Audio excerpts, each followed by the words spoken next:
Good morning, America and the rest of the world. Xander J. Hobson here, aka Joe Hobson, aka Chuck Strong, or Chuck Hobson, whatever you want to call it.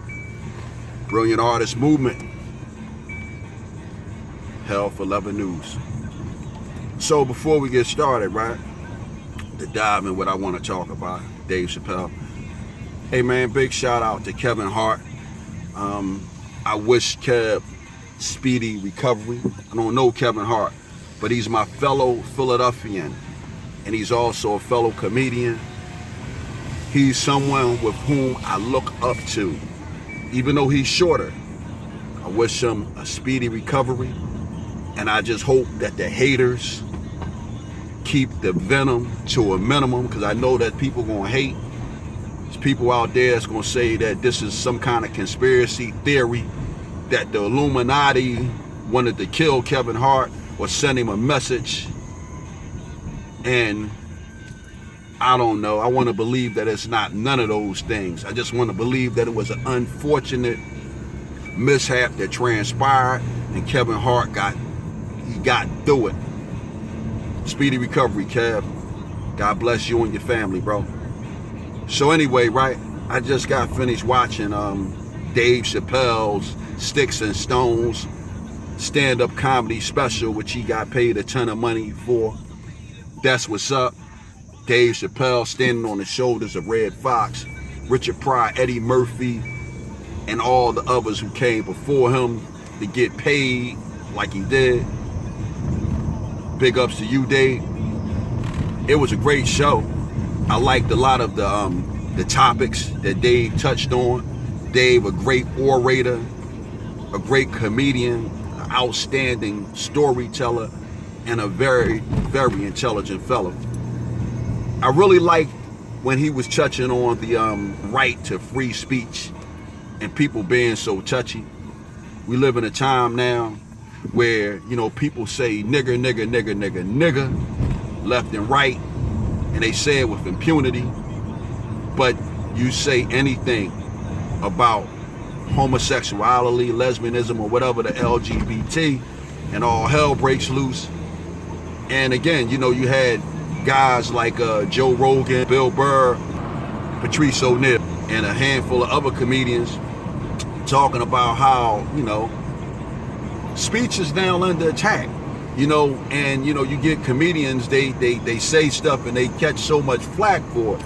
And you know, before I got into comedy, I probably wouldn't have paid much attention to it, because, you know, who am I? I could make all kind of venomous remarks and I'm not get held liable for it, because, you know, I'm nobody. But now that I'm making my way into entertainment, you know, who knows how many of my videos that someone is going to go back and scrutinize once I rise to prominence and say, Xander Hobson said this, Xander Hobson said that. And I just hope that I'm not in a position to compromise my values.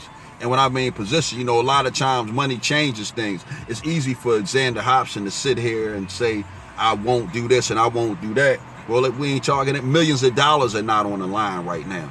So I can't say what I might say or do when a lot of money is at stake. I won't be sucking no dicks or selling my asshole, but who knows, some of my rigid views might change when it's a lot of money on the line. But anyway, with that, Dave, it was excellent. I love Dave Chappelle. I love his craft and how he delivers. And I've been paying more attention to Dave Chappelle, as I've been paying attention to a lot of comedians.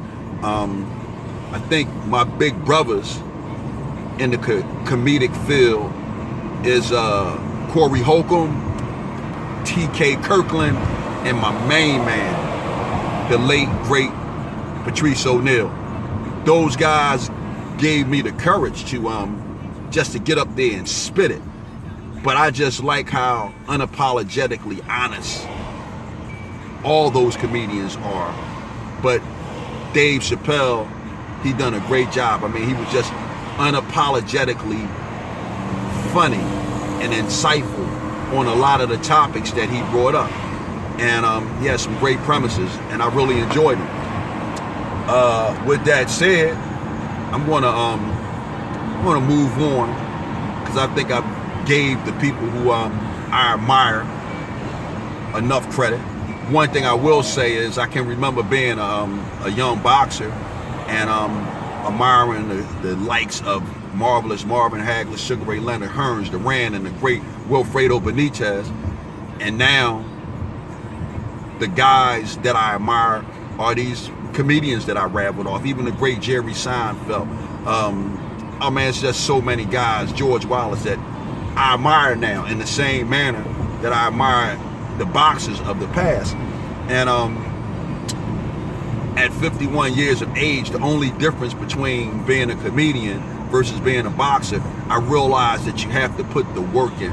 As a young boxer, I had the talent, but I didn't have the discipline to carry me over to the next level.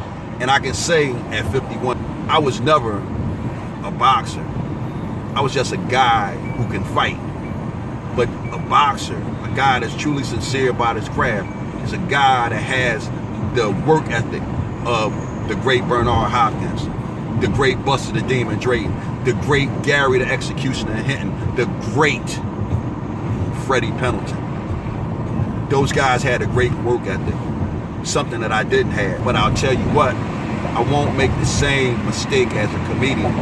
I won't be a guy who's just funny, who can just tell jokes. I'm gonna put the work in on the stage and on this internet to get where I'm going. So with that said, right, I'm gonna get off of that subject and I'm gonna move to something that's closer to home before I get out of here.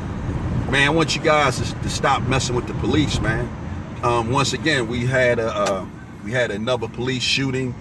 Guy fired off a bunch of shots at an undercover policeman, and fortunately, you know, the officer didn't get killed. But I just wish you guys to stop it, man. The powers that be, they are using these situations to kill unarmed black men, to kill black men who are somewhat uncooperative in the manner of, why are you stopping me? What do you want? What did I do? You know, you guys that are out here wreaking all this havoc, you guys are making it bad for everybody else, and you're making it bad for yourself, because you shoot at a policeman, bro, man, that's your ass when they catch you. They're gonna kill you, man. So please, you know, knock it the fuck off, man, and cut that shit out, man, and you know, make some better choices in life so that you can be around for your children, for the rest of your family. And that's it, man.